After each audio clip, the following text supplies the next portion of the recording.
Well, How to Train Your Dragon just had its first opening weekend, and I've got to say, this movie was better than I expected. This is probably the best of the live-action adaptations ever made, doing far better than Lilo and Stitch and all of the other ones, with Lilo and Stitch being a massively huge insult to the people who liked the original movie. Check out that review if you're interested. This movie is one that is actually quite faithful to the original, being something that is quite shocking. When you watch this and the original side by side, they're pretty damn close. This movie follows most of the story beats, only copying a few things. Some of what they cut, though, is actually kind of important to the overall movie, even though they put in some stupid line arguments that it slowed it down. The problems with the live-action movie, there are numerous, of course, but also so are the benefits. The core benefit is, as I mentioned, they follow the story very accurately. You can generally pull out most of the scenes, however, the scenes take a lot longer in the live-action, with the first 10 minutes of the animated movie comprising about 30 minutes in the live-action. That's how most of the movie feels. The line delivery is generally too slow in the live-action movie, and there's a lot of extra space just added in between lines that doesn't serve any purpose. A lot of pointless lines, pointless scenes, things that just drag the runtime. This movie is 30 minutes longer while cutting a lot of scenes, and you really feel those 30 minutes. It's a really long movie with a really bad pacing. That's ultimately the biggest problem with the live-action adaptation, is the pacing is horrendous. You can sit there and when you think you're getting ready to move on to the next scene, they still stay on the same scene for a couple minutes while they try to let it breathe, but instead it just drags. My mother, who generally likes a lot of movies, even was very generous towards Lilo and Stitch, had turned to me during this movie and commented how she was bored 30 minutes into the movie because nothing was happening. There was absolutely nothing going on in this movie, and it just ultimately created a massive slog fest. But even with the pacing issues, which seems to plague most movies right now, Lilo and Stitch had the exact same problem, it's easy to overlook because the story is still there. The characters are all faithfully transported, mostly. The only problem with the characters generally falls into two issues. One issue is that the cast looks terrible. Nobody looks like the characters they're supposed to be playing, and two, the cast isn't very good. If I'm being entirely honest, that's the number one complaint I have about this movie, is that the people playing the main characters, with the exceptions of Hiccup and Stoic, are terrible. The twins are massively diminished, with their writing limited and their interactions short. They don't look anything like each other aside from both having red hair, and of course they no longer resemble their dragons. Astrid, while having the whole controversy about her hair, how the creator didn't want to erase her and her blackness or whatever it is, she doesn't look black, she did not act nearly good enough to justify not giving her a blonde wig. Now, the reason why Astrid has blonde hair in the original one was because it looks like her dragon. Astrid is supposed to look like the dragon she rides. They all are supposed to look like the dragons they ride, but Astrid doesn't. Instead, Astrid just looks kind of generic. She's wearing reds and browns, and her hair is brown with a few blonde highlights throughout, whereas in the animated movie, her costume was light blue with these silvery green lines going through, and her green eyes and her blonde hair. Her hair matched the spikes of her dragon, her shirt matched the scales of her dragon, and her eyes matched the eyes of her dragon. Whereas in this one, the symbolism between the rider and the dragon is completely non-existent for all of them. The actor playing the fat guy, forget what his name is, doesn't matter. The fat kid, who in the original one is a nerd, a geek, some guy who's just utterly obsessed with dragons, whereas in this one, he comes off as a lot more pathetic. Instead of seeming like somebody who legitimately loves dragons, it more seems like nobody loves him, so he has no choice but to look at dragons. That's the only thing there with that character. He sounds much more pathetic in the live action than in the original one. And then, of course, there is Snotlout, who I'll get to in a little bit, because they actually made some pretty big changes to his character, albeit small in the long run, but big in the short run. Now, some of the other things I'd like to point out is this movie, like I said, is very faithful to the original, actually doesn't have any girl boss moments. Nothing in it that wasn't in the original one. But the crazy thing is, you could tell that they desperately wanted to make Astrid into some kind of girl boss, and they just failed to do it. They completely failed in the execution of turning her into said girl boss. It's clear that they wanted to do it, and then it's even more obvious that they cut all those scenes out. The other benefits are that the sets look phenomenal. The movie had, I think, 40 carpenters working on this, so it looks like they actually just built Burke, and it looks phenomenal. The actual set design, the locations that they film on, and the buildings that they film around all look amazing. Everything about the way this movie looks is phenomenal. The dragons look incredibly realistic, and they look fantastic in live action. That's one of the few benefits of live action, is these dragons look almost realistic. And it creates a lot of excitement when you look at what they're doing over at the Isle of Berk section of Universal. And of course, one of the best parts about the original one is the sound. The sound effects and the soundtrack are both top of the notch, and they maintained that in this version. The music plays at the right level, everybody talks at the right level. There's no moments where I'm like, God, the sound is horrible, I can't hear what they're saying, or I wish I could hear more of the music. It's all blended excellently, and Toothless sounds phenomenal with his deep grumbling and his purring. And then, of course, I had to say Gerard Butler did a fantastic job once again. They really nailed down that stoic look. They made him look like stoic, they made him feel like stoic, and he did a perfect job of reprising the role and adding that physicality to it. All in all, before getting into the downsides, I'd say this movie is probably worth seeing. If you like the original one, you should probably just watch the original one, but if you want to go to the theaters, or you ever just want to mix it up, this one isn't a bad replacement, but it does have a lot of problems still. Ultimately, me and everyone in my family gave it around a 7 out of 10, so it's ultimately worth diving into. But the negatives do outweigh the positives, aside from the positives of the initial story. The changes made to the adaptation ultimately harm it in its production. As I mentioned already, the main issue is that the casting is terrible. Nico Parker does a horrendous job of playing Astrid. She's mostly bland most of the time, lacking any of the gravitas that Astrid demanded in the animated version. She seems completely incapable of acting with her eyes, and instead, she just sounds like some random person reading lines instead of somebody playing a character. And that's how it feels throughout most of it. The other one is Gobber. He is another person in this movie who just completely fails to capture Gobber.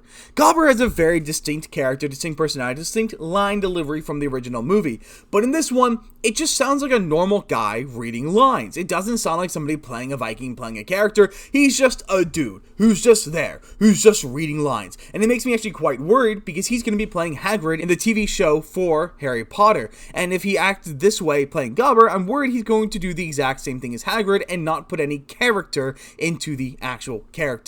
There was another portion that was changed for this movie in that they added an entire extra plotline with Snotlout. Now this one is relatively small, but it is something they want to add where they gave him a father who just doesn't care about him. And throughout the scene, you see him trying to talk to his father, and his father weighs him off. And some funny scenes, admittedly, where his father's like, don't talk to me in public. But they ultimately added probably 5 minutes of runtime, adding in this character who wasn't in the original, just to make you feel a little bit bad for the womanizing character. Now, because I always rewatch the original one shortly after watching the initial one to make sure this review is accurate as possible, there are some things that, while are fine in the live action, do cause problems in comparison. For instance, they just got the wrong alpha design. The alpha they use for this one is the alpha from How to Train Your Dragons 2, because it has the 6 eyes and the red scales. Whereas in the original one, the dragon initially starts with 2 eyes, then opens up to 6 eyes, and has pale scales and red dots. So they just got the alpha design wrong. Nothing major, but it's still a problem. They also added some scenes in, or changed some scenes, to make Stoic a weaker character. Not by harming his actual character or anything, just literally his physical strength is diminished. In the original one, where Hiccup is trapped inside of the dome having to fight the fire dragon, Stoic charges in and he literally throws open these gates. But in the live action one, he needs help to open them. And while it doesn't change a lot in the grand scheme of things, it just makes you wonder why they bothered changing it to begin with. When the whole point of Stoic is he has near superhuman strength. After all, he goes fisticuffs with one of the largest dragons in the movie. Now, as I mentioned, this movie is 35 minutes longer than the original film. Going from a 90-minute film to a 2 hours and 5 minute long film, you really feel that difference. But the strange thing is somehow this movie both rushes and drags occasionally at the same time, as the pacing is horribly managed. Now, this led to them cutting some very important scenes, some scenes that actually are fundamental to the ending of the movie. The first one is when Toothless and Hiccup are flying for the first time, and Toothless gets all excited and shoots the fireball in front of them, so they disappear into the fire. Well, that is a maneuver that the Night Fears are known for. The showing of it being in that one scene when they're flying adds a lot to the scene, and then it has a moment to breathe afterwards. The other scene that they cut is actually, it's really important because it's mandatory for how Hiccup defeats the Alpha in both movies. In the original cartoon, during one of the scenes after their flight, Hiccup and Toothless are sitting down on some rocks and he's feeding Toothless fish when all these terrible terrors, the small dragons, come up and try to steal the fish from Toothless. At one point in time, Toothless shoots a fireball directly into the terrible terror's mouth, stunning the terrible terror. To which Hiccup notes, fireproof on the outside, not so much on the inside, which is an important thing because in the original and the live action, which thankfully they maintain, the alpha dragon is defeated by having a Night Fury blast directly into his mouth while he's charging up another fire blast, causing his innards to explode and crash and die. Now, I did see an article, unfortunately, from the director of the movie who explained why they cut the scene. And to which it was to believe the scenes we cut were actually filmed when Hiccup and Toothless were resting after the midpoint scene of what we call the test drive, and they took to the sky together. They're accosted by little terrors that try to steal their fish. Hiccup observes that dragons are not so fireproof. In the film, it felt like it was dragging the pace down, and it was delivering information that we already were getting. It was cute, but it wasn't contributing anything, and if anything, it was actually causing it to snag in terms of its pacing. Similarly, another scene that we trimmed was a moment when Astrid nearly catches Hiccup red-handed. He snuck Toothless into the blacksmith stall, and it's middle of the night. Astrid finds him there, and she's trying to cover up and persuade her from investigating any further. Toothless is making a bunch of noises inside the blacksmith stall, and it was a near miss. It was a cute moment, another bit of Hiccup's flawed flirting and Astrid's aggression and suspicion. She wants to get to the bottom of what's going on, but it was slowing the pace down. So both scenes will exist as a bonus content when we eventually put out the home video version of the movie. So I'll agree with him, the latter scene in the blacksmith stall, that one was fine to cut. That one didn't offer anything to the movie. But the scene with the terrible terrors is crucial because it is the only scene that tells Hiccup that dragons are weak to fire on their insides. That scene is actually important to the movie, and more importantly, this movie could have used some time to actually relax instead of just dragging. A snag in the pace could be good because it would allow for you to reset and calm down. Whereas in this live-action version, we don't really get a lot of breathing scenes. We do get some, far more than Lilo and Stitch, but it's still not nearly enough. And the movie ultimately feels like its pacing is completely messed up. Now, there's another issue with the incredibly long runtime and the kid characters, who aren't kids in this movie. The biggest issue is when you increase the runtime of the movie and reduce the scenes that the children are in, it ultimately makes them feel wasted. The children barely show up for the film, and when they are there, they get very little development. Ultimately, the impact on the movie is significantly diminished, making you almost wonder why they bothered with them in the first place. Because they get no development, and they get no exposure to anything, and the reduction in Astrid's role also turns her into nothing more than a background character. Initially, it was a dual protagonist movie, with Astrid being the secondary protagonist, aside from Toothless and Hiccup, who were the primary. Astrid is now nothing more than a background character, and she has no importance to the story whatsoever in totality. And if I'm being entirely honest, my guess as to why none of these actors are in the movie much longer than they are is because none of them can act. We know Nico Parker is a Nepo baby, and the fat Latino guy who played the fat guy, he also is a Nepo baby with his role in Deadpool 2. I suspect the other two are, and I will probably eventually look into that to verify my claim.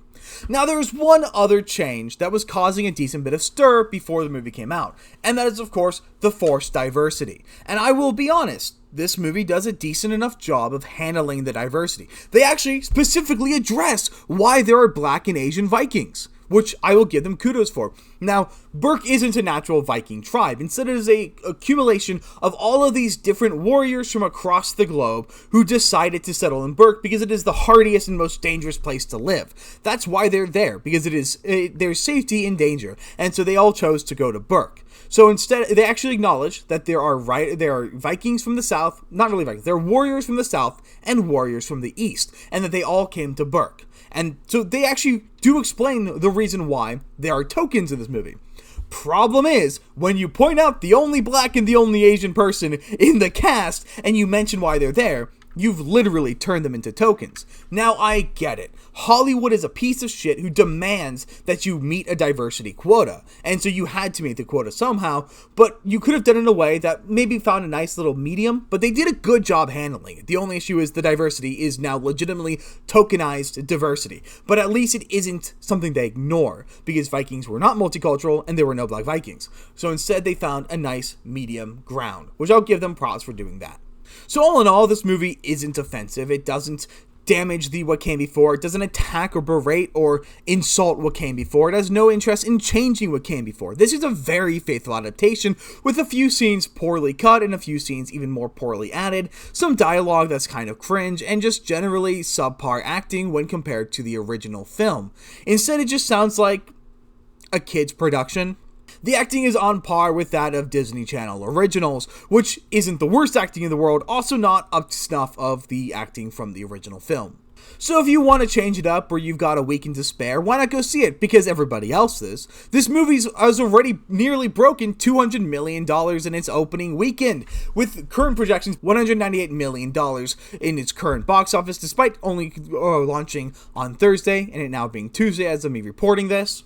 With an estimated budget of $150 million, with an additional $100 million for marketing, this movie really only needs about $500 million to break even, which is a bit much, but I'm sure they're going to cross that line, and this movie looks like it's going to have a lot more legs and a lot more staying power and impact on the box office than Lilo and Stitch did, especially because this movie has no negative word of mouth going against it. Because in the grand scheme of things, what I'm complaining about is relatively small. It's merely, God, I wish Astrid would shut the fuck up, and you move on. But if you've gone to see the movie, you should let me know in the comments what you guys think about this, and I will see you guys on the next one.